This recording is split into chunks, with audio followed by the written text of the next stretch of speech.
ឥឡូវដល់វគ្គកូនបើចូលរៀនហើយខែ1ដើមឆ្នាំ2026នឹងបាន5ឆ្នាំហើយគេមកធ្វើតេស្តឡើងគេដើរឡើងអីស្វាហាប់អត់មានភ័យអត់មានខ្លាចអីទេណានិយាយទៅពេលមកធ្វើតេស្តហ្នឹងគឺស្រួលហ្មងចង់មករៀនហើយអាពងធ្វើតេស្តហ្នឹងលោកគ្រូក៏បានសួរនេះពងធ្វើតេស្តលោកគ្រូសួរថាសួរច្រើនហើយសួរដល់វគ្គហ្នឹងគាត់សួរថាអូននៅផ្ទះរៀនខ្លួនឯងឬក៏អ្នកណាអ្នកបរៀនគេឆ្លើយថាគេរៀនខ្លួនឯងចាំមានថាកូនបើធម្មតារាល់ថ្ងៃរៀននៅផ្ទះខ្លួនឯងហើយចេញពីធ្វើតេស្តឲ្យក៏នាំទៅមើលថ្នាក់ហើយក៏មើលទីធ្លាសាលាមើលក្នុងសាលាក្នុងអីអញ្ចឹងណាឲ្យគាត់ស៊ាំនឹងសាលាបន្ទាប់ពីជួបអ្នកគ្រូមើលថ្នាក់មើលអីហើយអស់ក៏នាំមកបងលុយឲ្យហើយអញ្ចឹងស្អែកព្រឹកឡើងចូលរៀនយកមកនិយាយទៅមួយថ្ងៃមកធ្វើតេស្តហ្នឹងក្នុងចិត្តគេគឺចង់ចូលសាលាចង់ចូលរៀនថ្ងៃនេះថ្ងៃទី1ចូលថ្នាក់ឯដល់វគ្គប្រាប់ថាដើរចូលថ្នាក់ចូលតុអង្គុយឲ្យស្រួលស្រាប់តែដល់ប៉ះចំអ្នកចូលរៀនថ្ងៃទី1ដូចគ្នាអង្គុយជាប់គ្នាគេយំស្រាប់តែភ័យឃើញរត់ចេញមកក្រៅយំបដ ாய் អវៈយំខ្លាំងរត់ចេញមកចេញពីថ្នាក់ហ្នឹងអត់បានថតទេម្នាក់ឯងលួងកូនក្នុងចាប់កូនហ្នឹងមានចង់ឈ្នះណា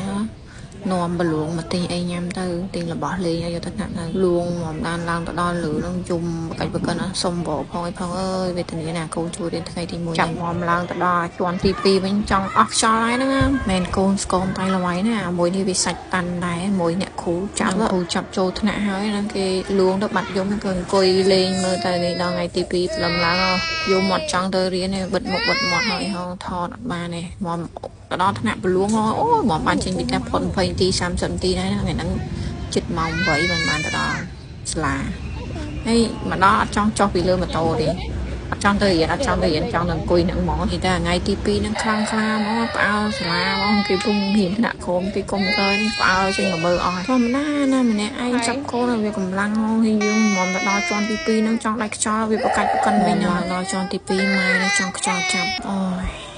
យីម៉ែស្បត់មកកូនចូលរៀនថ្ងៃទី1នេះមិនស្រួលទេនេះរូបនេះតបពីយំហើយហ្នឹងយំមិនថ្ងៃទី2នេះយំមិន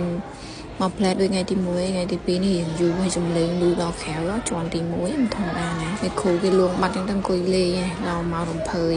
យើងនឹងអង្គុយចាំជាន់ទី1ក្រោមចាំមកលួចមើលដល់មិនទៅអីមិនទៅយើងរៀនកើតអត់អីអត់តែពេលយើងទៅបាត់ទៅមានអីគ្រាន់ថាពិបាកតែពេលមកជិះមកសាលាចូលថ្នាក់ហ្នឹងគឺវេទនាហ្មងតែពេលមកស្ទុះទៅបាត់ហើយតែប្រហែលជាមួយអាទិត្យអីមិនស៊ាំការកូនបងក៏អញ្ចឹងដែរមិនស្រួលទេតែប្អូននេះបបផងឲ្យផងសុំបអត់ចង់ទៅរៀនទេហើយមានរៀនកម្រិតទី2មានសូវរៀនអីគ្រូឲ្យវគ្គគណៈមកកុំឲ្យខ្លាចសាលាខ្លាចអីចឹងរៀនតិចតួចទេសិនទូមើលមានតែពិបាកអីមកបែបសบายរៀនតិចតួចហើយគ្រូឲ្យពេញ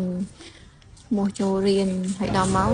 យកវិញនេះដល់ម៉ោងចេញមកនិយាយទៅមួយថ្ងៃយើងត្រូវ3 4បកហ្នឹងចេះសាលាចិត្តផ្ទះមកសាលាឆ្ងាយផ្ទះមិនបាច់ដាច់ខ្យល់បងរៀនថ្ងៃអាប្អូនរៀនផឹកតែបើយើងចង់ដាក់រៀនវេនថ្ងៃដូរវេនទៅមកបានដែរប៉ុន្តែអាបងទី2ត្រូវចូលម៉ោង1អាប្អូនចូលម៉ោង1 កន្លះអញ្ចឹងវាខុសគ្នាកន្លះម៉ោងដូចតែដូចឲ្យប្អូនរៀនផឹកទៅវាល្អជីវិតក្មេងពេលវារៀនពេលផឹកវាល្អច្រើនរៀនវេនពេលថ្ងៃ